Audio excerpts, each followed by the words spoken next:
minu absoluutne prilliraami lemmik on ümarstiil.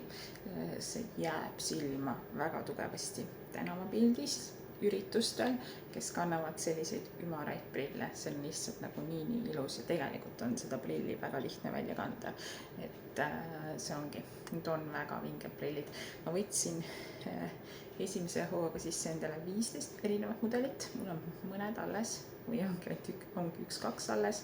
Siia ka annaksid, need lähevad kliendile, progresseeruvad prilliklaasid on sees, märgistused veel peal, aga teen kohe puhtaks, need on masinasoojad. Nii et ühesõnaga julgustan kandavat sellist ümarat stiili. Need on ägedad, see on äge stiil. Absoluutselt. Te jääte silma selliste prillidega, sest see on äge.